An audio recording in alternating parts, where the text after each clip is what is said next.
Hey folks, comedian Pepper Lamb here. Have you heard about Anchor? It's the easiest way to make a podcast. Anchor is the way to go. They've got creation tools. They allow you to record and edit and podcast right from your phone, computer, or tablet. Anchor will also distribute your podcast for you. It's everything you need to make a podcast all in one place. Download the free Anchor app or go to anchor.fm to get started. Also listen to my show, 808 Hot Take. You're listening to 808 Hot Takes. I'm here with my local brother from another mother, Johnny Sparkles. What's up, y'all? And on the ones and twos, we've got the voice of HBU, DJ Paco Loco. Aloha. And as always, I am your maestro, Pepper, the misunderstood evil genius. This is the show dedicated to the casual sports fan that doesn't take life too seriously. And remember, if you listen to us and don't laugh, well, there's something wrong with you. On this Aloha Friday, we are discussing the U.S. Open Golf Tournament, the Madden cover, a little bit of Twitter fingers in the WNBA world, and also some coaching changes around the NBA. But first off, we've got to start with the playoffs. Playoffs. That's right. NBA playoffs are happening, and it's been a wild week. It has been a very unpredictable week and wild. We're going to start off just making fun of Paco Loco right off the bat. And his 76ers are down 3-2 in the series after blowing a 20 point lead. I went to the bathroom. I came back. Man, that was a long bathroom break. Doc, I thought it was over. I'm like, we don't gotta worry about this. Yeah, we just gonna take a shower, take a bubble bath. It was so bad. Like the foul shots was like 7 to like 20 something. Ben Simmons didn't score anything. Like the only one that was scoring was Embiid and Steph Curry brother. I'm not gonna lie. About 5 years ago, I was playing in this little hotel basketball league in Waikiki, where there was a whole bunch of bartenders and hotel employees, and we played in this league. And I was Ben Simmons. Literally, I would D up anybody on the court. I was running around. I was svelte. I was just like, oh, that guy's mad energy. He just plays defense. I had 2 points the whole season. It's just plain and simple. So I cannot hate on Ben Simmons and what he's doing. Hey, I got one job. It's the hustle and to be out there D'ing people up. So I'm not mad at him right now, but I'm not getting paid millions of dollars for this. Man. You also weren't a lottery pick who was the most coveted one of the most coveted college players of all time. Yeah. They didn't recruit me out of Australia to come and play for them. It was so bad. Allen Iverson was in the audience. I'm like, sue him up. I know. Didn't they have him ring the bell in the beginning? It was awesome.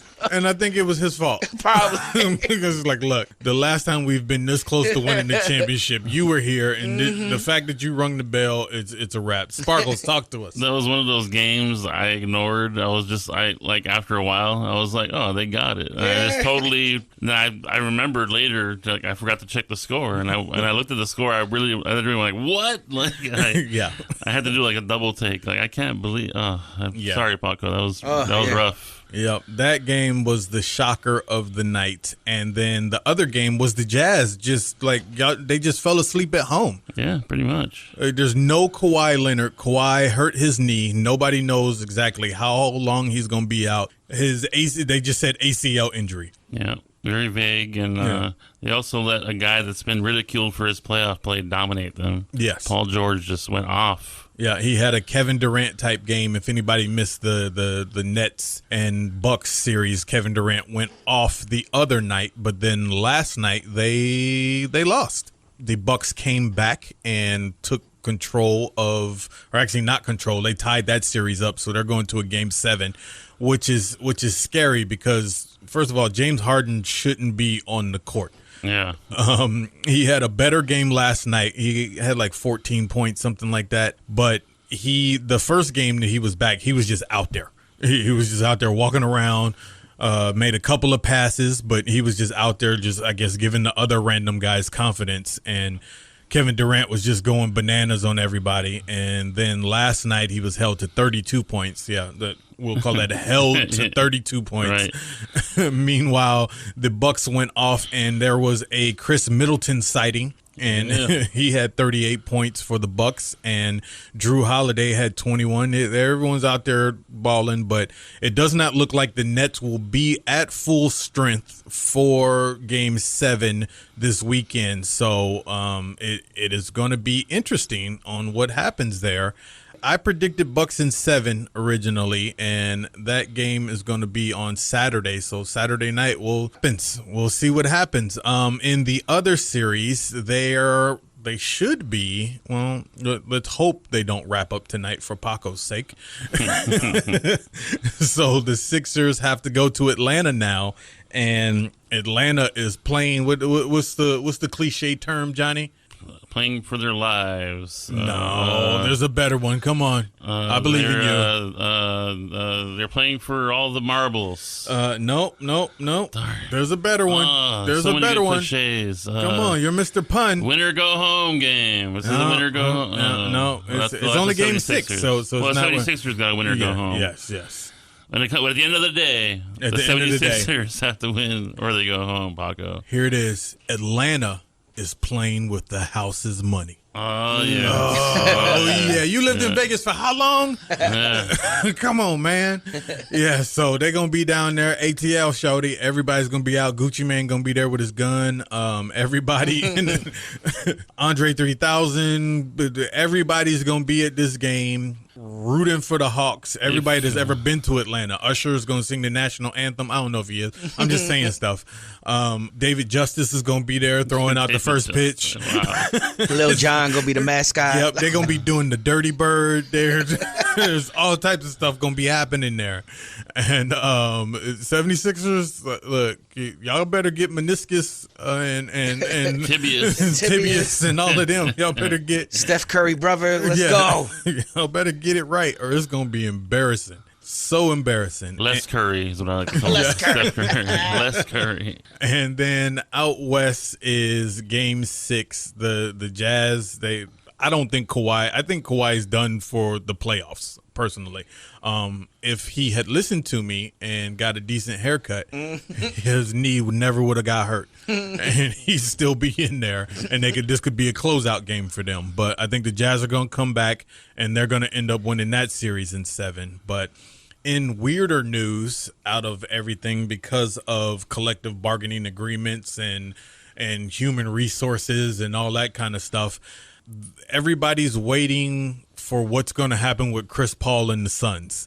All they're saying right now, he's in contact tracing and protocols, NBA protocols. So nobody knows if he actually has COVID or was just next to somebody with COVID or whatever. He is the head of the players union. So, and he's like one of those super anal kind of guys that like just follows every rule to the T. So he was not out partying. He was not out doing anything. He like went to the locker room and went home and somehow still ended up in COVID protocol, which is funny because there was 40,000 people in the arena who didn't have masks on. So one of the players has to sit out because the NBA was like, nah, we need this money from these fans. So I think that is messed up. And no matter what happens, I think the commissioner needs to make sure Chris Paul is on the court unless he's like has a nosebleed and is whatever the signs of COVID are.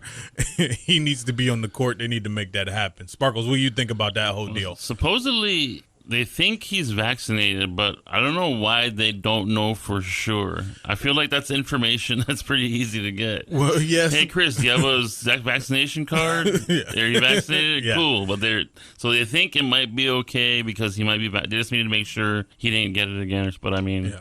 Well, I don't know why the information is so hard to get out. It is very weird because Matt Barnes came out on air on NBA Live the other night and was like, yeah, I just got off the phone with Chris and he is vaccinated. Yeah, but nobody else would confirm that right. except for Matt Barnes. And I don't know if anybody knows much about Matt Barnes, but they're just like, man, you smoke a lot, so we don't know if we should believe you or not.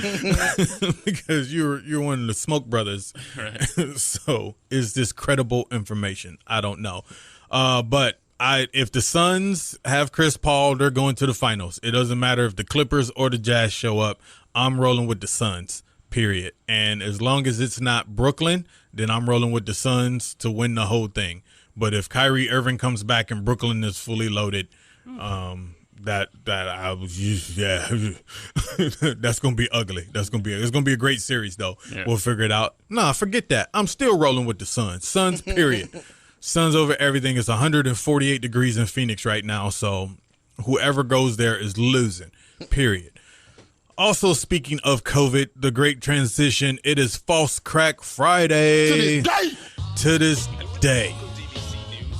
All right, here we go with the boxing news, and it's False Crack Fridays.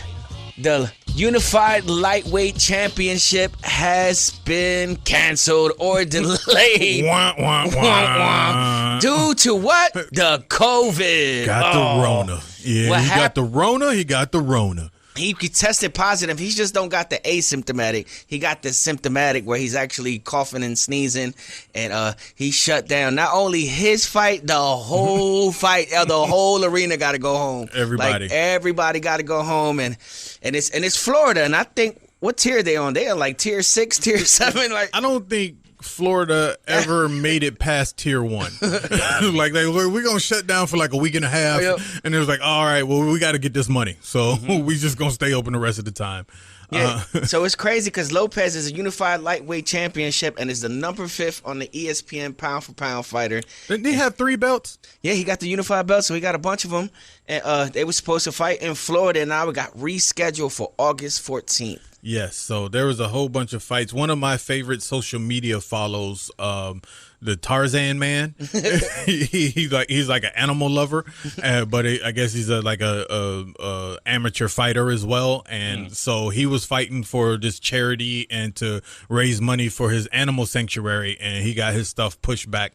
So shout out to Tarzan. I know I'm messing up his whole deal, but he's like Black Tarzan, and he does all this great stuff for animals. So I'll get his info for real for when they do fight in August. But yeah, that whole thing got shut down, and it sucks. It sucks. Look, here's what you need to know. Hawaii, America, everybody's talking about, no, we need to stop infringing on people's rights with masks and all that kind of deal. No, you need to shut that up. Just period. If you got vaccinated or if you haven't got vaccinated, you still need to keep rocking your mask when you're around people that are not in your pod. Just because we're done with COVID doesn't mean COVID is done with us. And it's still shutting down sporting events. It's still got people in the hospital. 600,000 people have died from this in America. That's just America, millions around the world. So this is not some political rant. This is a sports show. This is just saying, hey, we want sports to keep rolling. Exactly. So wear your mask or get your shot or stay at home. Just those are your 3 options, period. Period. To this day. To this day. In other False Crack Friday news, there was actual fight on the golf course, y'all. Yes. This is what I've been waiting for, y'all. Finally, it has happened. There was a golfer arrested at the Corn Ferry Tour qualifier. I don't know what Corn Ferry is, but it sounds like some rednecks that was playing golf. And plain and simple, a fight erupted on the green between Austin Daly and Luke Smith. That's what I'm talking about. Yes. I'm not going to tell you what race these guys were, but one of them punched the other one in the face and held him down and said he wasn't going to let him up until he cried uncle. So that should give you all you need to know on who these golfers were. What kind of Three Stooges bully is this? Yeah, exactly. How you gonna punch him and hold him down and make you say uncle? Like what are you, 78? Who says uncle anymore? Was this a Leave It to Beaver episode? What happened here? Sparkles, talk to us. What is the Corn? See, this Corn Ferry Tour is, I never heard of it, and it's spelled with a K.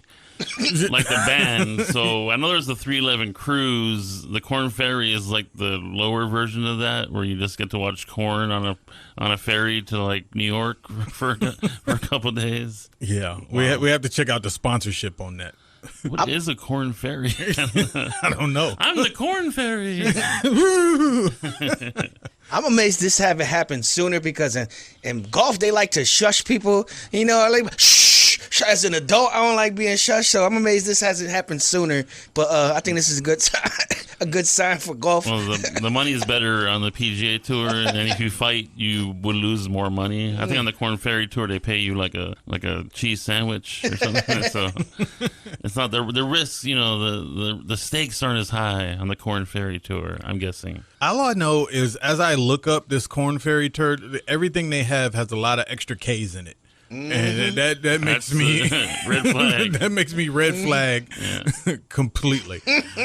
But I guess these guys are full on qualifiers for the PGA Tour. They're just a lower level. They're like third tier kind of deal. It started in 2013, and it's the primary pathway for those seeking their PGA Tour to get that Q school, to get that card. Wait a minute, Pepper. Is Austin Daly John Daly's son? That would explain so much. Oh, we got to look that up. I don't know. Because I can see that guy fighting people. Like, Yeah. I've seen John Daly play tournaments drunk and just driving his car on. Yeah. I've seen John Daly's pants fight people. Yeah. It's like, oh, his pants choked me. Mm-hmm. I couldn't see for 3 days. This is formerly known as the Ben Hogan Tour. Okay, I remember that. Yeah. And then it was the Nike Tour. And then it was the Buy.com Tour. So they just go whoever's throwing the biggest money out there. So whatever Korn Ferry is some so they got the sponsorship. They paid the money for the deal. So that's why it's the Korn Ferry. And I imagine if you're sponsoring a whole golf tournament or actual golf tour, that you're not making your money from doing corn tours. Yeah, they gotta have some money. I mean, this is maybe in '96, but not now. Yeah, we got to research this company, Korn Ferry. Imagine an organization where everyone is united behind a bold purpose, where everyone is truly customer obsessed, where leaders are inspiring and authentic, where people are empowered and supported, where potential explodes with possibility. A radically human organization. They don't do nothing, y'all. They don't do nothing at all. They gonna take your money. This is one of those consulting firms. It's just like, oh yeah, you just pay us and we just make things better. Leadership, organization, people, pyramid scheme. Shadow firm. Yeah, this is it's Illuminati. So Korn Ferry is Illuminati. We found out here. So shout out to Illuminati. Yeah, I'm sure somehow the president is involved with this and all the president's men. Paco, you were talking about shushing people on golf, and Johnny, you have our last story for our first quarter on that. Yeah, man. Phil Mickelson got a little hot under the collar this week at the U.S. Open. He didn't like all the chimes. He was hearing a lot of cell phone chimes.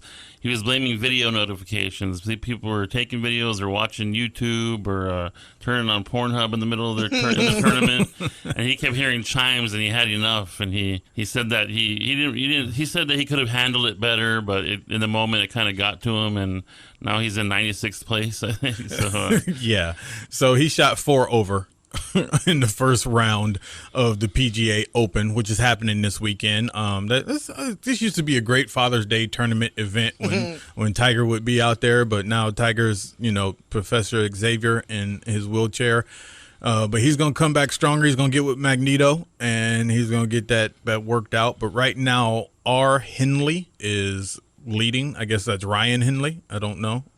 Then F. Molinari and Cabrera Bello they're right behind him, and then Brooks Koepka and Xavier Schauffele is right in there, and the other American H. Buckler. Xander? Yes. Oh, sorry. Hi, I'm Xander, and I'm a millennial, and I like my life. Oh, that's great. Well, shout out to him. Yoga, namaste. He's in the top 10. So yeah, unless I'm playing golf, which I am playing tomorrow, and it's going to be great. Shout out to Father's Day weekend for everybody out there. We're going to be smoking cigars, drinking whiskey, and not really keeping score. At the 808 Hot Takes Golf Tournament. Yes, it's going to be the first inaugural 808 Hot Takes Golf Tournament that we haven't set up yet. It's literally just 4 of us. So. You missed one of the great names on that when you said Molinari, but I believe that's Francesco Molinari. Oh, nice. Mistaken. He sounds like a NASCAR driver, though. Yeah, that's what I was like. I don't count these guys until Sunday. We'll talk to these guys Sunday, see who's winning then. Yeah. Anyway, this is the first quarter 808 Hot Takes. We'll be back after the break.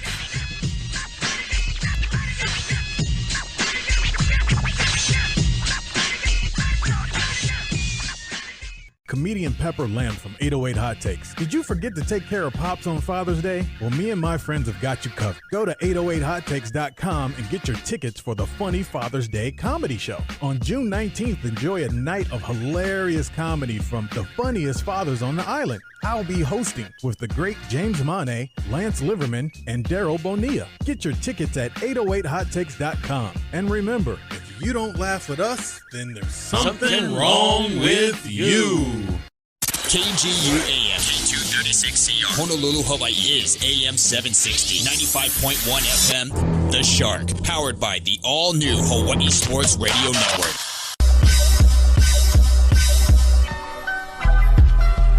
.808 Hot Takes. We're back with the second quarter, brought to you by Zoa Energy. Zoa Pure Mana Energy from The Rock, everyone's favorite man crush. I drink Zoa because I'm better than you, so you should go get some, and that's why we drink Zoa here at 808 Hot Takes. Shout out to The Rock and all that he does in the world. It is good. It is tasty. That little blueberry stuff is phenomenal. Second quarter. And Johnny, you want to tell us about the Madden cover? Yeah, man. I think the NFL is starting to get smart. The Madden curse has scared them so that they have now put two men on the cover. One old MVP and one young MVP. One Tom Brady and one Patrick Mahomes. And it's funny because a lot of people pointed out that this is the MVP edition of Madden, and the reigning MVP is nowhere to be found on the cover. Poor Aaron Rodgers. He ain't even at training camp. They wonder why he just wants to. He's just going to leave the NFL. I'm going to USFL. Forget all y'all. Forget the Packers. Forget everybody. I'm going to CFL, USFL. I'll go to any FL, just not the NFL. So yeah, I don't know how you guys feel about it, but I mean, I'm a big Mahomes fan. I'm not a Chiefs fan per se, but I just respect Mahomes. Like he's probably the best quarterback I've ever seen, pure athlete wise. And Tom Brady's a legend. You know, he's. What do you think, Paco? Who you want on the cover? Oh, let me guess. Ben Simmons. Who's on your team? No, Wentz is gone. I've been doing. I know this about the Madden. It's a Madden curse. If you get on that Madden cover, there's a severely good chance that you're gonna get hurt. It's overblown. It's only been like 75 out of 76 guys have gotten hurt. Yeah, but since the last 25 years, there's been a Madden curse going on since the game been out, and I've seen it happen to every time an Eagle gets on it. Boom, there goes his ankle. We done paid this guy 10. What happened to Usamunga, Asamoah, y'all call it? Namdi. Yeah, Namdi Usamunga. Namdi Asamoah. His wife is Kerry Washington, so he's still good. Yeah, he's good. He's making movies now. He got the Raiders curse. He played for the Raiders, and that will curse you forever. Yeah. Came out, boom, going $10 million a game. All right, Johnny, I do have to take exception to what you said is the best athlete to ever play quarterback. I'm actually going to go on Paco's side with this one and give it to Randall Cunningham. Randall, the scrambler. All right, Grandpa.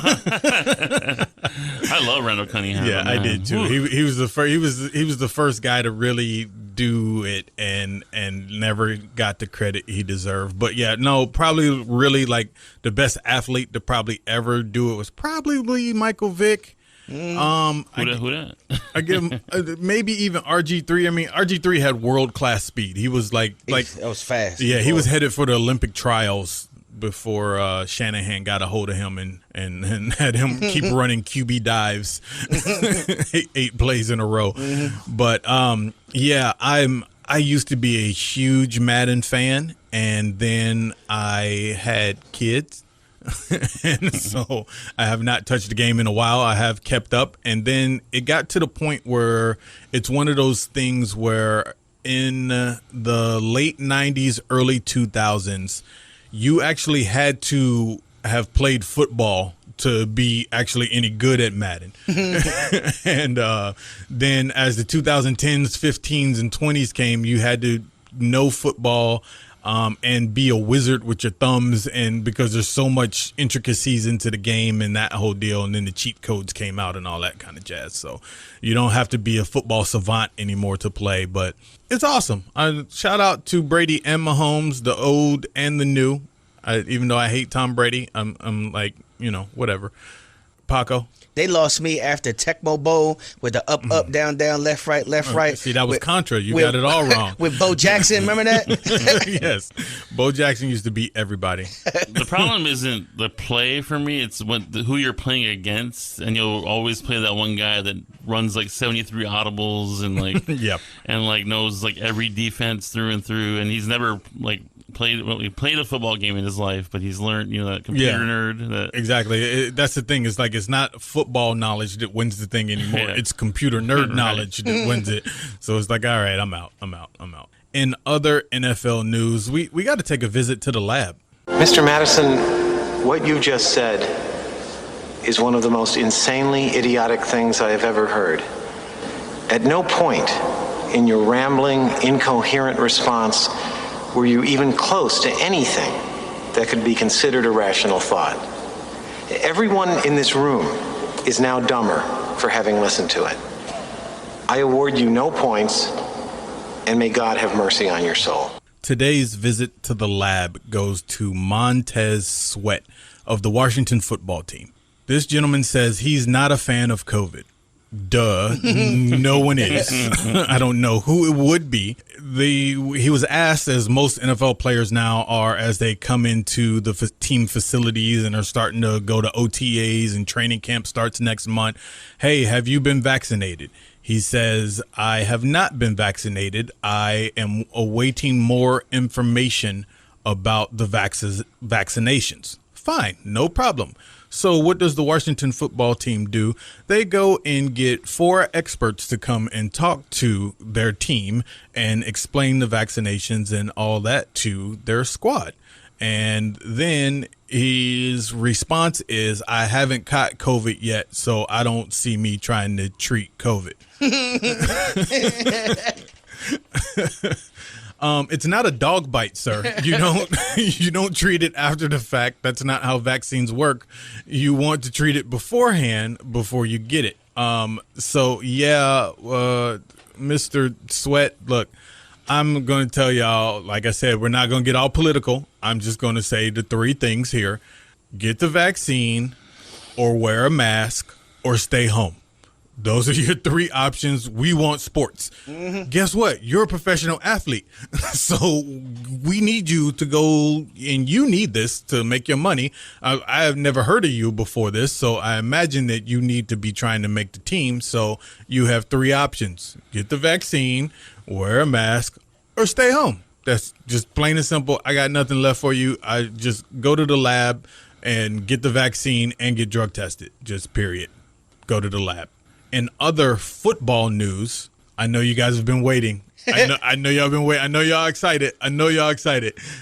The CFL is back. Yeah. Yes. Oh, yes. Yes. That's right. The Canadian Football League is back, and normally they play, an 18-game schedule. I did not know that. But now they have decided to go with a 14-game schedule and start on August 5th. I don't know when their training camps are. I don't even know who their teams are. But that is what we're doing right now here on 808 Hot Takes, folks. We are looking up the Canadian Football League teams, and we're all going to pick our favorite team. Hey, can we make a bet on who? Do you know how many teams are in the CFL, Pepper? No. I'm saying there's 16. I have no idea. I'm saying there's 16 teams in the CFL. What do you think, Paco? I think there's 10. 10? How many teams in the CFL, if you had to guess? 12, maybe? You say? I have no idea. He's saying I said 16. Yeah. All right. Y'all want it? Yeah, we want it. Bring it. 9. Whoa. There's 9? What a weird number. Why would you not have an even number? Horrible. They can't get another team. They're just like, we tried, but... Damn you, Canada. Why would you not? 8 would have been better, because at least you get the even. Just go straight to the playoffs. Just make every game a playoff game. That is crazy. So this league was started in 1958. That's great. But why would you not have more than or less, or why would you not have an even number of teams? That does not make sense. I think they got one for every city in Canada. I don't know. There's more than Canada's as big as the U.S., so there's got to be more cities, even though the top half is like polar bears or whatever. They're only averaging one franchise every 6 years. Since the beginning of time. It's like And you know they had to have at least like 4 teams when they started, so Yeah. it's even worse. It's like one team every 10 years joins the league. All right. So the Western Division has 5 teams, and the Eastern Division has 4 teams. So some of these cities are wow. I am looking at this. I'll just go ahead and run off the names. They got two cities got the same team name. Really? Yeah, the Rough Riders. Maybe that's why there's 9, because they forgot that they had named them already. They got the Ottawa Rough Riders and the Saskatchewan Rough Riders. Really? And Ottawa got 2 teams. They also got the Ottawa Red Blacks. I wanted to guess the Saskatchewan name. Yeah, what are you looking ruined at? It. Yeah. Let's see the Canadian football team league. I see the Ottawa Red Blacks. It could be defunct franchises you're looking at too. Yeah. Remember, you're just looking at a. What are Red Blacks? That might be sound racist. Yeah, I know. It was like, oh, we let the Red Indians and the Blacks play on that team. That's not just. Come on, Ottawa, do better. What I need is explanations from someone in Canada. Hamilton, we're Ontario. Okay, that's is that the Bears? No, they are the Tiger Cats. Tiger Cats. So in other words, they're the Cats. Yeah, right. Yeah, it's kind of redundant. Like, were they the Tiger Dogs? Were they playing at some point in time? So we got the Hamilton, Ontario Tiger Cats, and then we got the Montreal. Is that the Alouettes? Alouettes. Yeah. I need to know what an Alouette is. I know, it's one of those weird. Isn't that song that Alouette? Yeah, whatever those are, whatever he was singing about, they're supposed to be fierce and play football. I live by the Alouette Canal. Yeah, Alouette, Montreal Alouettes. So that's going to be your squad then, Paco? Probably. Yeah, you're going with the Alouettes? Okay. Is that how they get hyped for the game? They do the haka they're like prancing around in the haka. Like, Alouette. So then there are the Ottawa Red Blacks. We're going to figure out what, make sure there are no racial connotations going on there. And then the Toronto Argonauts. I think everyone knows that, even though we don't know what an Argonaut is. I think it's like a Spartan type thing, if I had to guess. But I'm Really? not sure. Yeah, I know there was Jason and the Argonauts was a movie, some kind of sea. Fair enough. And then there's the BC Lions. I have heard of them. The Calgary Stampeders. Now we're getting into the teams with like actual names. Classic squads. Yeah. Edmonton Elks. All right. Have you ever seen an elk? I think I have. Yeah, in Oregon. They are massive. Those Giant deers. Yeah, they are deers on roids. They're like the grizzly bears of deers. And then we've got the Saskatchewan Roughriders and the Winnipeg Blue Bombers. So I'm going to just tell y'all right off the bat, I'm not rolling with the Tiger Cats because, I'm going with the Ottawa Red Blacks. I'm going to just do that. You don't want to do research first? Make sure. Nope, I'm going with the Ottawa Red Blacks, period. Paco, how you feeling? Gotta go with my the Saskatchewan Rough Riders just because I like DMX. Where the hood at? All right. So you're not going to go with the Alouettes? No, I'm going to change her Alouettes to the Rough Riders. And Johnny? I'm going with the Argonauts, man. You're going with the Argonauts. Chad Owens played for UH's famed receiver. Chad Owens played for the Argonauts for a few years. Oh, yeah, locomotion. He's a free agent right now, so if he signs to like the Alouettes or the Jacques the Mama Say Mama Sama Makusas, the Jacques Cousteaus, yeah. But he's 39, so I don't know if he's going to get signed. No, I don't think, I bet we could get him in that fight league. Maybe he could fight Chad Ochocinco. There we go. Let's do it. Yeah. Let's do it. And our last NFL news for the second quarter, Derek Carr has a loyalty issue. I think it's an issue.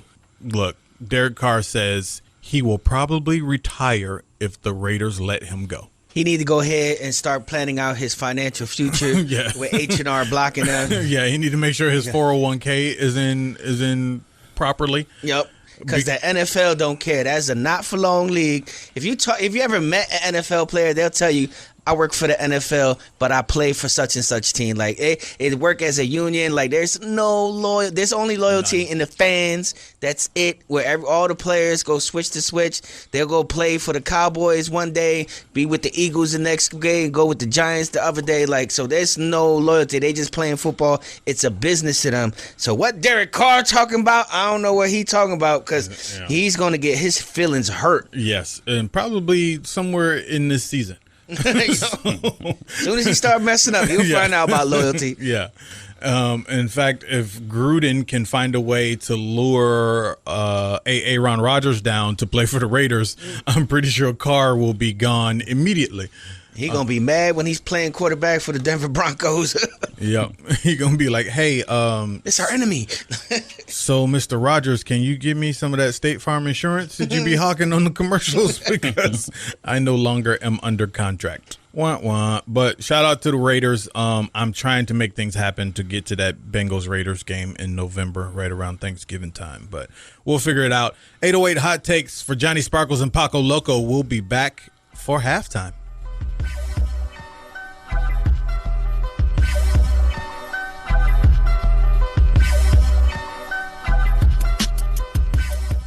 Comedian Pepper Lamb from 808 Hot Takes. Did you forget to take care of Pops on Father's Day? Well, me and my friends have got you covered. Go to 808hottakes.com and get your tickets for the funny Father's Day comedy show. On June 19th, enjoy a night of hilarious comedy from the funniest fathers on the island. I'll be hosting with the great James Monet, Lance Liverman, and Daryl Bonilla. Get your tickets at 808hottakes.com. And remember, if you don't laugh with us, then there's something wrong with you. KGU AM, K236CR, Honolulu, Hawaii is AM 760, 95.1 FM, The Shark, powered by the all-new Hawaii Sports Radio Network.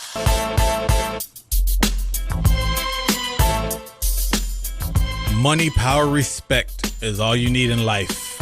808 Hot Takes, and we're here at the halftime exclusive, podcast exclusive, online, 808hottakes.com. Thanks for tuning in, and for all of our loyal listeners here, we're discussing money, power, respect, and Scottie Pippen.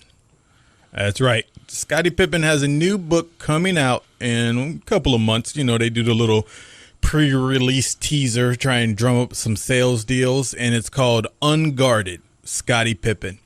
And one of the big takes from this says, Scottie Pippen, quote,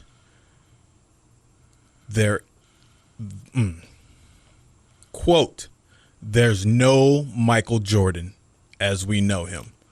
Scottie Pippen implies in his new memoir, Jordan wouldn't be who he is without him.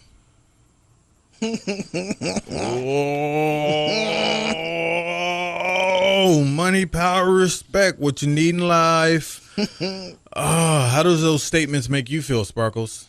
Man, I mean, I love Scottie Pippen. Jordan is Jordan, and he's just an incredible player that I think would have found a way to win with whoever he had. But, I mean, Pippen was a pivotal. That's a tough one, man. I do think Pippen was very pivotal to their consistent success over that time. You know what's weird, though, is if you look at, I was trying to think of like how different that team would be if they didn't draft Pippen. And who would they have drafted that year? There's actually some decent players, but I don't know if they would have fit. Like you had Kenny Smith and Kevin Johnson went right after him, but you also had Olden Polynice in the mix, and that would not have gone very well. But dude, at number 11, Reggie Miller, just imagine if somebody knew, and that would have been, they might have won more championships. But I mean, I think Scottie was a perfect fit with him too. And that, I mean, he was just that perfect glue guy that I think he worked well with Jordan, even though, I think, you know what, the thing I was thinking about too when we first talked about this story, I think Pippen, I think you alluded to it, he said something about how a lot of guys in the locker room would come to him because they couldn't talk to Jordan. And I think that was also essential because Pippen was kind of like the leader that the players could actually talk to when Jordan was in his little pissy moves, pissy moods, which he apparently, if you watch the documentary, he was in a lot of times. So it's nice to have that guy. I'm sure Pippen helped out a lot of the younger players when they couldn't talk to Jordan too. So yeah, that's just my 2 cents. So. Fair enough. I'll let you go first, Paco. Well, what I'm about to say is going to possibly get me kicked out of any VIP room that I might be in with Michael Jordan, because I think it's about time that somebody says something like, Scottie Pippen was there the entire time. Michael, if you know Michael Jordan was a gambler. He used to be drinking before games. He came to a game. They said it was the flu, but people that was on the inside said that he was drunk and having a hangover from the night before. He was betting on games. He done took 2 years off. Like, that Bulls team could have won like 10 in a row if Jordan didn't take off those 2 years and was smoking cigars before. You know how unhealthy it is to be smoking a cigar before a game? You a professional athlete. And Michael Jordan took off every third quarter. If you watch those Bull games, they sat him down every third quarter, put him back in fresh on the fourth quarter. So if anybody got something to complain, he don't get none of the credit unless you really know basketball, because right now it's just, Michael Jordan. But Scottie Pippen was right there with him the entire time. Look, that's my take. This is what they call in science a symbiotic relationship. There were very few guys in the NBA that had the athleticism of Scottie Pippen to be able to defend at that height, different positions, and be able to ball handle and to score at will and that kind of deal. However, we all know that Scottie in his younger days did not have the mental fortitude to compete at that high of a level, and Jordan just became a beast and turned him into a beast. So without Jordan pushing Scottie, I don't feel that Scottie would be one of the top 50 players to ever play the game. And also, if Scottie Pippen had not been there, say they drafted an Olin or a Reggie Miller or whatever, I think Michael Jordan would have been Tracy McGrady and just been that, or a Dominique Wilkins, and just score, and never have gotten to a championship. Just plain and simple. I that's what he was his first 7 years in the league, and I don't think he ever would have gotten over the hump. So he knew he wasn't going to get over the hump. So within the first 3 years, he molded Scottie into what he needed him to be. He looked and was like, "Yo, you got the athleticism. I need you to do this and this and this." And Scottie was, a puppet and did the whole deal. So I don't think either one of them would have gotten championships without each other.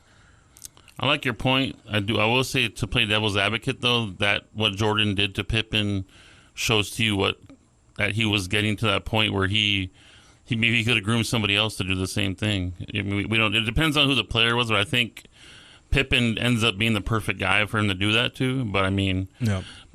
I think Jordan was starting to mature, and he was tired of losing. He's a very competitive guy, tired of not winning championships. So. Yeah, I give Jordan credit for knowing when to do what he had to do, but I mean, Pippen was incredible. Pippen was kind of like a precursor to like the KGs and the ADs. He's just a little bit shorter, but yeah, the first guy, like you were saying, like that could do all those things at that height, at that size. He was hard to guard.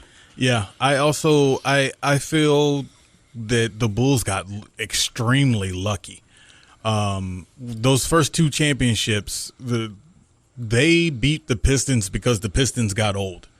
Yeah. And they had been fighting with the Lakers and Boston for like 6 years in a row, and injuries piled up. And so they were finally able to, everyone wants to say, oh, it was Jordan in the weight room. And no, it was injuries, and the Pistons got old. Just the grind. The grind itself. I mean, at that time, too, the way they played the game. Yeah. The Pistons versus the Celtics was like vicious, man. It was like a cage football. Match. It was football. And going on Lakers, Lakers were no joke either. I mean, they stepped it up when they had to. Kurt Rambis got in there and shook it up when he had to with his little goggles on. Yep.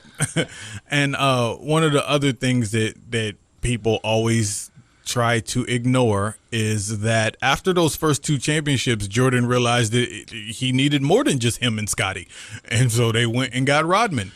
As much as they want to say, oh, Jordan did everything, Jordan also got on a flight and went to Vegas to go get Rodman in the middle of a night of one of his benders because he knew he needed him for the championship. Yeah.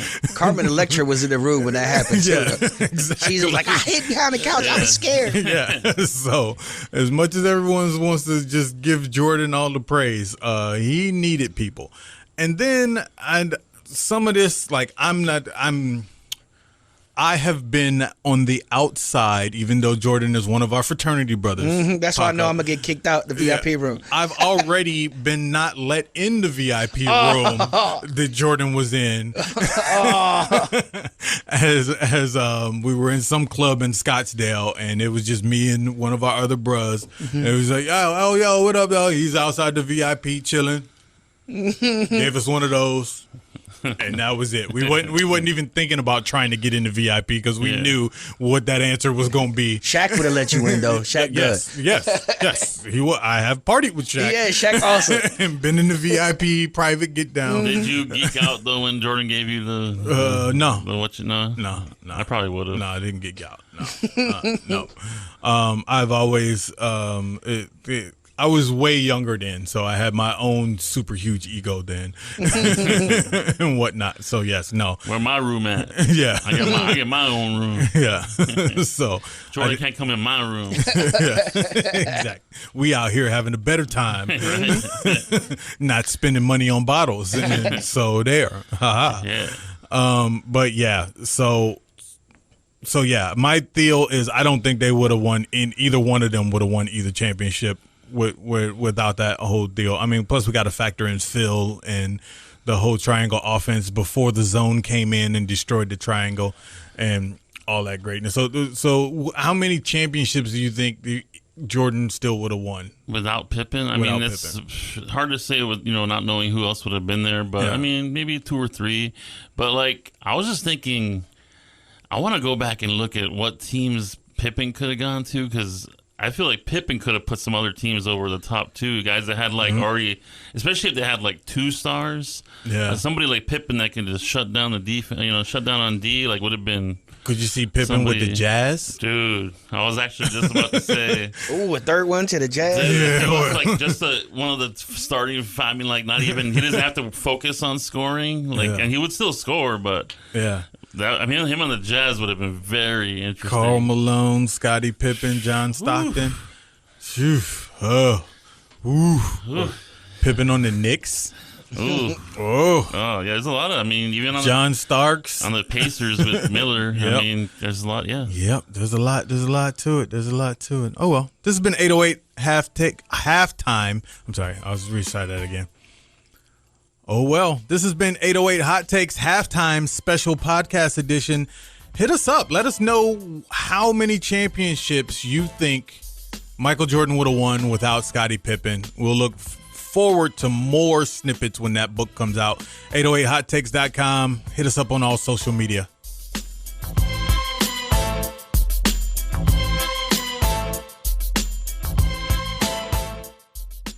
KGU AM, K236CR, Honolulu, Hawaii is AM 760, 95.1 FM, The Shark, powered by the all-new Hawaii Sports Radio Network. All right, 808 Hot Takes, third quarter. Make sure you check out Halftime on the web, 808hottakes.com, and we're all on social media everywhere. So, great halftime segment. We were talking about Scottie Pippen and his new book coming out, doing a little dishing on Jordan, saying, hey, I don't know if there'd be a Michael Jordan without me. And so, we touched into that on the halftime. So go on the web and listen to that part of the show. We're here third quarter, and as always, we're talking about the ladies. So give a shout out to King's Pizza with Mushroom down on Kapahulu. Make sure you go online and order some pizza from her. And then we're starting out this segment with Beyonce's boot. Somebody's getting it. lot of women. That's right. The soccer federations. You guys keep doing women dirty, and we got problems with that. You're just not going to keep treating women like that. All right? Sparkles, you got the story. Give it to us. There's, the women, the far superior women, fronted by the U.S. women's national team. Shout out to Megan Rapinoe. They are looking for more money. They want equal pay. All they want is equal pay. They should actually be getting far more pay. All they want is an even playing field. And the federation is saying that, sorry, we can't meet your needs. Like, we got lots of money, but we don't have the money you need directly. We got money for the stuff we need. That money that you guys need, especially for the women, sorry, we don't have that money. And the women's team's like, you guys make like billions of dollars. Can we get a little cut of that? And they're like, no, it's not financially feasible. And it really annoys me because one of the people that said that, they can't come up with the money right now is a female. Cindy Parlow Cone, U.S. Soccer Federation president, a lady, can't come up with an idea of how to get women more money. I don't know. You're a woman. You're in charge. Maybe take some money off of the men's national team budget and give it to the women. Like, there's a start. There's a lot of money in soccer. Let's get some to the girls. Tends to be a lot of administration also gets bonuses. Interesting how that, they always get crazy. A bonus. Probably don't pay taxes. Yeah, it's like you guys remember when University of Hawaii went to a BCS game and athletic department all got bonuses, but we still got a crappy stadium. You guys remember that? I was just wondering if y'all remember that. I remember that. Pepper, the U.S. women's national team. Imagine how much money you see Megan Rapinoe on like multiple commercials, bringing an eye to the sport. There's no men's national team guy doing commercials right now. Megan Rapinoe was running that stuff, and there was that one guy with the bad hairline. He looked like Neymar from he looked like one of those characters from Aquaman. He looked like the bad guy from Aquaman. He had a weird hairline, little Cro-Magnon hairline. Yeah, but the women are like bringing money in and bringing eyes to the sport, and not getting anything for it. Yes. I like to watch the ladies. It's kind of confusing because in the advertising world, especially here in radio, we know that the target audience are women because women buy things and women go out shopping. So I think this league is missing a tremendous opportunity for marketing and merch and getting stuff out there and selling to, because men are going to like what the women like. Yeah. So if they go ahead and cater to the women and put it out there and sell the seats as long as they, because I know the women's soccer team for the U.S. is selling out way more seats. So they should be getting paid more than the men on that level. Oh, definitely. And also for just the fellas out there, look, even if we don't like what the women like, we're just going to get them what they like so they'll shut up. Let's just be real. It's like, oh, yeah, baby, whatever makes you happy. Yeah, go ahead. All right. Women do be shopping. They be shopping. They be shopping.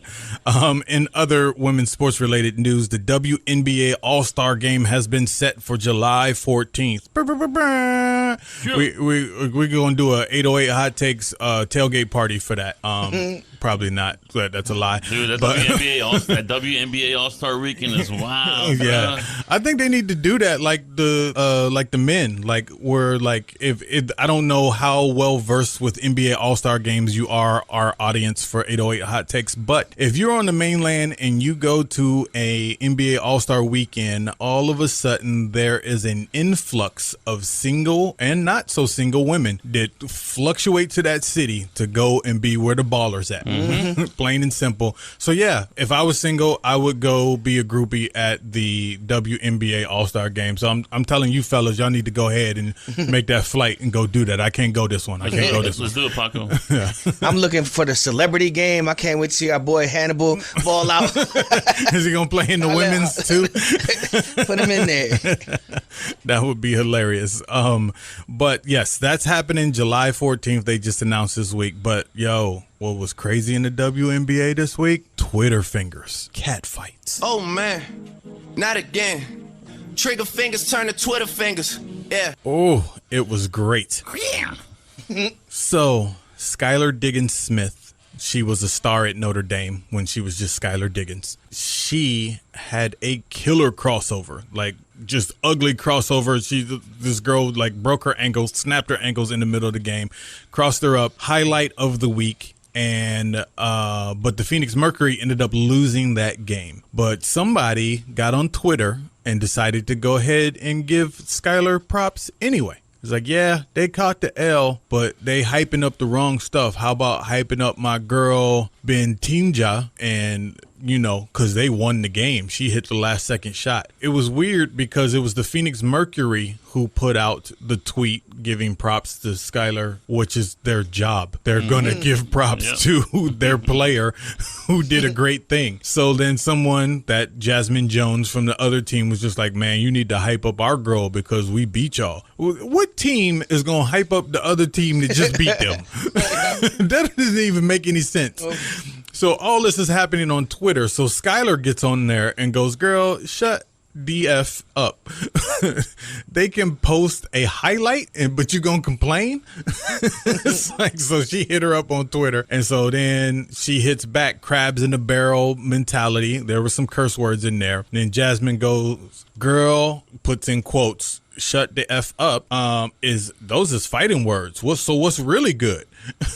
So then, and now all of a sudden WNBA Twitter is lighting up, and someone, Elizabeth Cambridge from the Vegas, says, what, there's beef going on and it's not mine for once? So then literally this never happened until now. There's all these types of just funny tweets going on, and you know how Twitter can be. But basically, it was a cat fight on Twitter, and all these giant women are making references that I don't really understand. But I would like to see. I want to see some hair pulled. Just plain and simple. If the golfers can fight, so can these ladies. Let's scrap it out. Sparkles, what you got? Sky Diggs, which is what I'm calling her. Okay. She should be a rapper, and that's a great rapper name. Sky Diggs had a great line in there where she was saying, like, it's not my fault your team only pimps one player, because apparently they always talk about Ionescu and like nobody else ever gets mentioned. She's like, your own team only mentions Ionescu. Why are you mad at our team for pimping out one of our own players? Like, it doesn't make any sense. Yeah. One of the other lines that I appreciated was, yeah, y'all won the game, but that doesn't change the fact that her ankle still got broke. I was like, oh, bam. She broke her ankles in real life and on the court and in life. In her brain, she broke her ankle brain. Our ankle brain is broken. But yay, shout out to Twitter beef with the WNBA. I want to see the cat fight on the court for selfish reasons. Deal with it. Lastly, in our third quarter, sad news. Miss Naomi Osaka is out at Wimbledon. She announced yesterday she's not showing up. So sorry.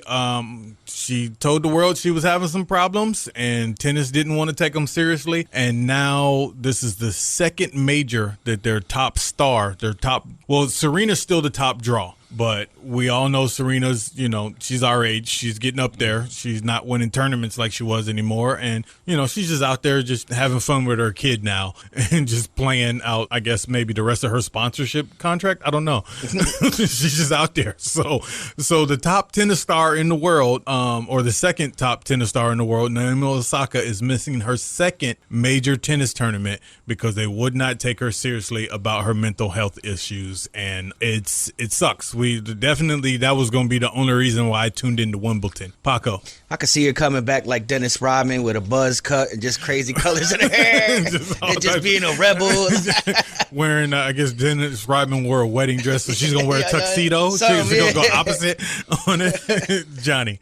I'm just going to say it. Rest in peace, women's bracket. I ain't watching the women's side. I want to see Naomi. Yeah. Plain and simple. Nobody's watching that. I watch the dudes, but Federer's doing well, but I ain't watching the women's bracket. What I did find funny about this story, though, is that she's still going to do the Olympics. She was just like, I'm just not going to make money for y'all. I'm still going to go out here and get this medal. Yeah. That is awesome. I was reading an article the other day that Michelle Wee, who was talking about last week from Punahou, actually sat down and had a conversation with Osaka, and she was experiencing the same problems that she had as a child, having all that pressure on her. They actually was like, I understand you totally, because it's a lot of pressure for a little girl, but still dig into it, girl. Come on out. We need to see you. She is. She's going to be there for the Olympics. She was going to see her a month straight for the Olympics. She was like, I don't got to go do y'all little press conference on because Olympics, they don't make you do the press conference. You just got to show up to the medal ceremony. That's all you got to do. So shout out to that. Shout out to Naomi. We hope you feel good and go ahead and win that gold. Do what you got to do. We'll be back for the fourth quarter. This is 808 Hot Takes.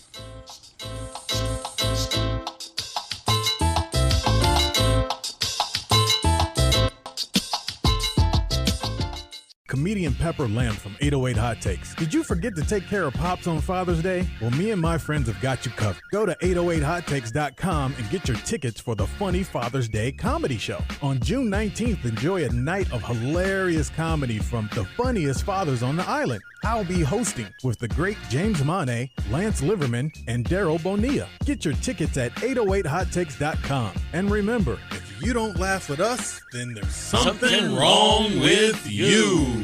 KGU AM, K236CR, Honolulu, Hawaii is AM 760, 95.1 FM, The Shark, powered by the all-new Hawaii Sports Radio Network.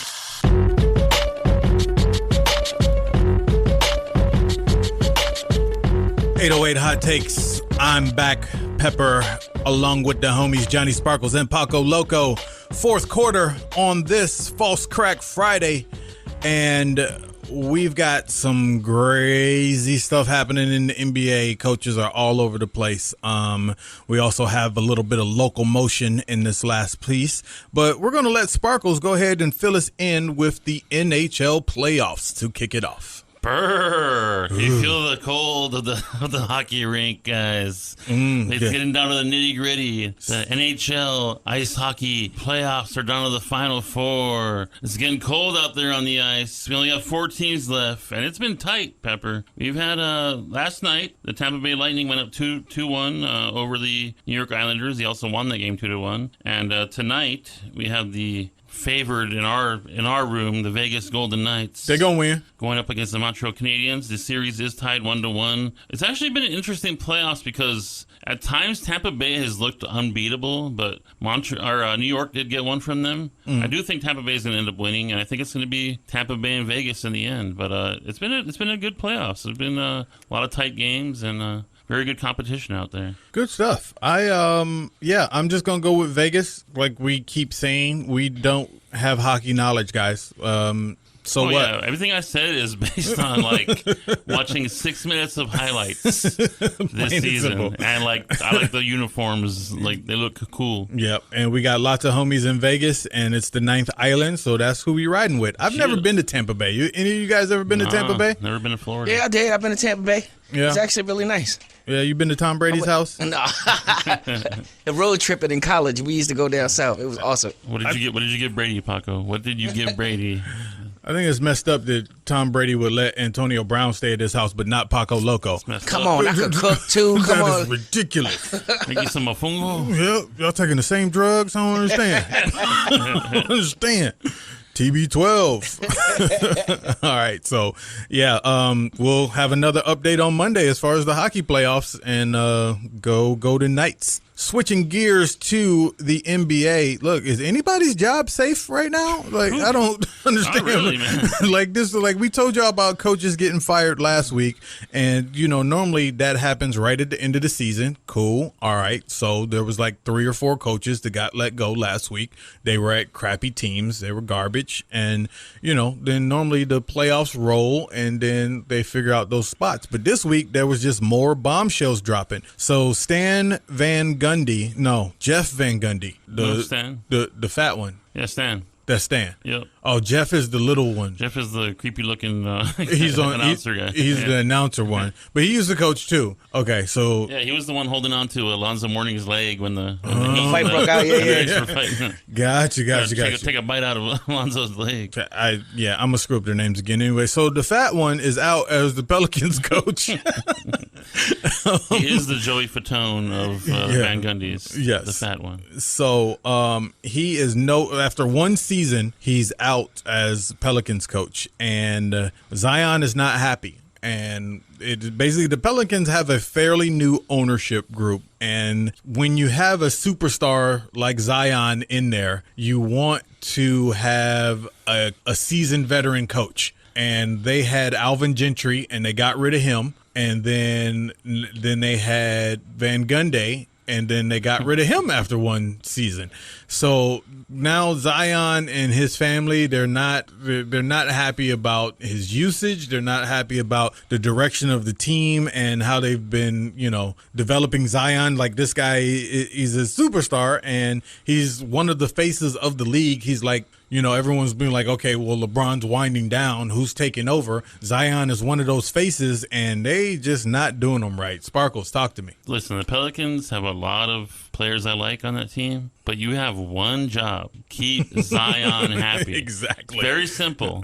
Keep Zion happy. We're going to talk about the Mavericks. The Mavericks are doing everything they can to try and make Luka happy. But that's they're what not. You have. It's not working so far, but that's why they're just like, everybody overboard. Yeah.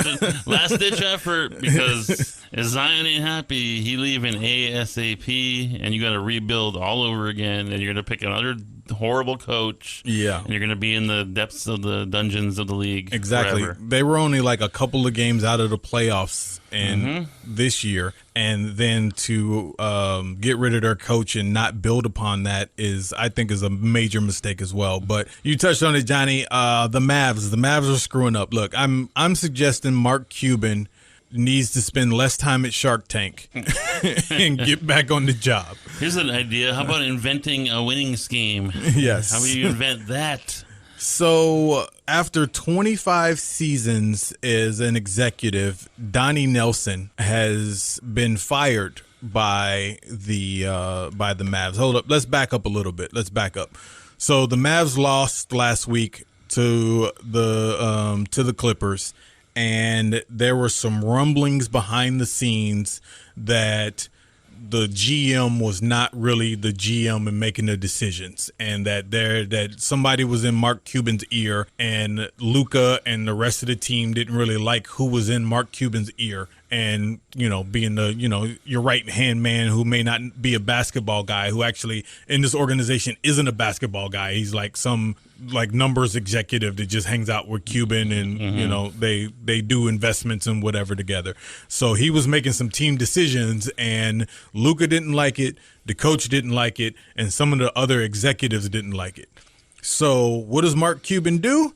He fires the executive that everybody loves, Donnie Nelson. It was like, well, you're gone because nobody opposes me. I still run this thing.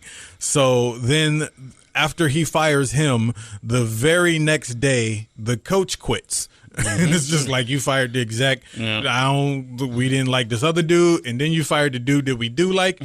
I'm out. I'm just going to step down, and he's going to get a nice job somewhere. He's got an NBA championship up under his deal. So he's going to get a nice job somewhere. And then Cuban makes a statement today. Oh yeah, we appreciate the time with him and whatnot. So now everybody's just like, okay, is Luka gonna sign this long-term deal now because he's about to be up for that supermax, that $200 million deal? And when you from Kerplunkistan or wherever he's from, when somebody waves that kind of money in your face, you take it just like Giannis did. Giannis was like, man, I ain't thinking about going to another team and trying to do it. I can feed 8 villages with just one check. Yeah. So who knows right now? But the Mavs are in complete turmoil. Mark Cuban is, you a good businessman, but your basketball repertoire is risky right now. Sparkles. They should just have a Shark Tank episode where it's like a bunch of basketball people coming in and trying to help them figure out what to do with that squad. It's like, we have Charles Barkley up here. Yeah. He's just like, man, this is just terrible. It's just terrible. Do whatever you can. Do a whole episode and maybe bid for a coach or something. Figure out what do something, man. Yeah. Keep Luka. You have one job. They might be the best player in the NBA in the next couple years. Keep that dude happy. Yep. So in other coaching news, Scotty Brooks is out at the Wizards. They were working on an extension for him, and they actually made the playoffs, and they they have an okay squad with Russell Westbrook and Bradley Beal, but they don't know what the direction of the team is now because now he's gone. So it'll be interesting what happens there, especially with Westbrook. And then the Blazers, who fired their coach a week or so ago that we had talked about, are having interviews with Mike D'Antoni. I don't understand how this dude keeps getting jobs. Yeah, I don't get it. I don't see Lillard being like, "Oh, that's what's gonna keep me happy." Yeah, bring in that dude. Yeah, that's what's gonna get us over the hump. Right now, he's like the executive assistant in Brooklyn next to Steve Nash, even though we know Steve Nash isn't really a coach. He's just kind of out there as a player or an old player just hanging out with his homies. Right. I don't know. I just don't understand how Mike D'Antoni just keeps getting jobs. Like, he's a great assistant coach, but as the head coach and trying to take teams to the next level is not going to happen. It didn't happen in Phoenix where he gained his fame. It didn't happen in Houston. It didn't happen in New York. It didn't happen in LA. And now I don't even know what other stops he's made along the way, but he keeps getting these high profile $5 million gigs, and I'm just lost on it. So a lot of turmoil happening in the NBA. But lastly, before we switch sports, LaMelo Jello. They finally gave him his Rookie of the Year, Melo Jello Bello Ball. Yay, Melo Jello Bello Ball. Whichever LeVar's boys you are with your goofy haircuts and tattoos and whatnot. Paco. Once again, the prophet LeVar Ball has said it, and it came into fruition. He said it 10 years ago. He was like, this is going to be one of the baddest kids ever to play the game. And all of a sudden. The only profit LeVar Ball cares about is the profit in his pockets that he's making from his sons actually being able to play basketball. Because that dude sucks. Yeah. Where is Magello Jello, the middle one? What's he do? Did he finally play tight end yet? He was playing with the Pistons, and he was looking really good, and then he got into a fight or something. I think he made somebody angry. He stole somebody's sunglasses in the locker room. I think he's going to be back in Summer League. They should just let him play for Team USA. He was playing well in the preseason, then I don't know what happened. I don't know. Detroit is garbage, though, so they can use anybody. If you couldn't make the Pistons. Yeah.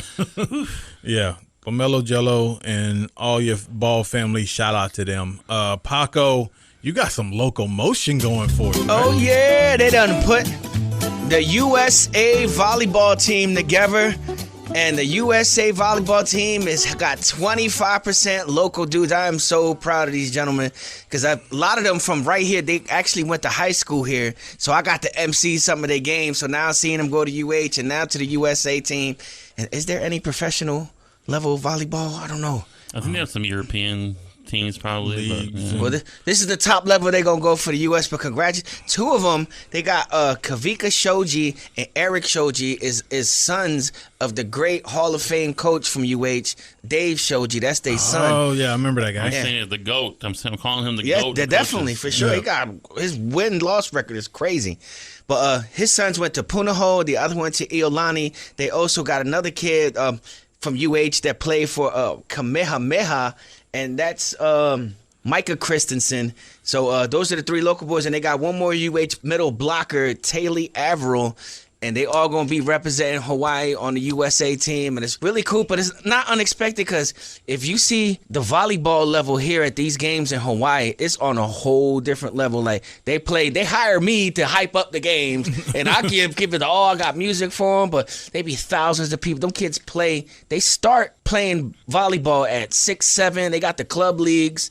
The clubs are huge, and they go into the high school. That's huge, so good for them. I'm glad we're doing it. That's why we won another championship, Hawaii UH, in volleyball. So congratulations to them young fellas. Warriors. And that's the Locomotion News. Mahalo, brother. Yeah. Shoots, bro. This Aloha Friday, before we get out of here, we got to just talk back one last False Crack Friday deal. To this day. That's right. That man right there, Deontay Wilder and Tyson Fury, had a face-off this week. Yes. Dun, dun, dun. I didn't really understand what they was doing because it's like the fight's like a month from now. But they was all in the same place, and they had the major stare downs where they stood there for 5 minutes just gazing into each other's eyes, thinking about just beating the sweat out of each other. And I don't know. They just stood there. I think they were just like bored on a Saturday, and they're like, Hey, Deontay, you feel like staring at each other? I'm bored. Yeah, man, let's do it. All right. Basically, it wasn't like a full-on press conference. Well, I guess Tyson Fury was talking. He talks on that weird accent, and he's just talking, I'm going to pulverize him just like I did last time, and didn't do the thing. And then Wilder's just like, yeah, man, to this day, I'm just going to hurt him. It was interesting. Paco. Ladies and gentlemen, if y'all ain't following heavyweight boxing, y'all need to get on heavyweight boxing right now because Tyson Fury is such a great champion. Like, he's just colorful. He's a character. Like, he's funny. He tells stories. Like, he's the great white hope that the white people have been waiting on for 100 years. Like, this guy, like, at the end of fights, he sings to the crowd. Like, he'll start doing karaoke at the end of fights. Where's he from? His accent is so weird. He's a gypsy from Scotland. Like, he's a gypsy. Yeah, he's the gypsy king. So even when he's in Scotland, he's not accepted because they don't like gypsies over there. So he's a minority over there. Yeah, no one in Europe likes gypsies. Yeah, so they're just like, y'all just gypsies. But he come from a long line of all his parents and his mother and like his family are all like bare knuckle fighters, and that's where he comes from. So he comes from that. But his fight game is crazy. Like, he's 6'10", he's 300 pounds, and he fights like Muhammad Ali with his hands down, herking and jerking and moving. And he's just a bad matchup for people because he's so tall, he's so long, and he's crazy. Like, and he's really fun to watch. The thing that I find interesting about him is he's just completely out of shape.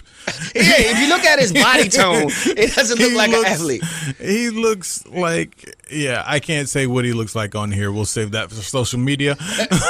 Well, based on your impression of him, Pepper, it sounds like he has a specific set of skills. Yeah. And those skills, I think, include eating nachos. Yeah. I have a specific set of skills. It's very odd. It's Scottish, but it's English, and it's just odd. But his pants that he wore in this press conference look like his grandmama's couch. So shout out to grandmamas and grandmama's couches out there. He should have had plastic on those pants. He should have had plastic on those pants. Make sure there wasn't no spilling. And if you haven't been watching and paying attention, this is the third time they're fighting. Yes. On the first time they fought was a draw. They went down to the decisions. That wasn't no draw. Somebody couldn't count because he was asleep, and then he pulled an Undertaker. Nah, man, this ain't no Undertaker stuff. He was asleep on the pavement. And then on the second fight, Fury dropped Wilder several times to the fact that they had to throw in the towel. Yep. But the thing is, if you saw the fight, and then if you know Wilder, at any point in time, if he connects good with that right hand, he can knock anybody out. Because at that point, he was like 39-0 with 39 knockouts. Like, and that's what that's what the dude kept saying. He's everyone knows he's got the one punch. Yep. But the thing is, that's all he got with one punch. He's swinging it, and if he connects, it's over. But if he don't, he got a fight on his hands. Yeah. So yes, a month from now, in July 24th, they'll be handling that at the T-Mobile Arena in Las Vegas, and we'll see what happens to this day. That's right. This has been 808 Hot Takes. We would like to thank you for rocking with us. If you've missed any of this episode, you can check it out on the 808 Hot Takes podcast on 808hottakes.com. I know I keep saying that. Go to it. Check it out. Tell your friends anywhere you listen to podcasts, or just go to our website. And also like, subscribe, and share all our social media. 808 Hot Takes, Instagram, Twitter, Facebook, and YouTube. We're grown, so we don't have time for Snapchat and TikTok.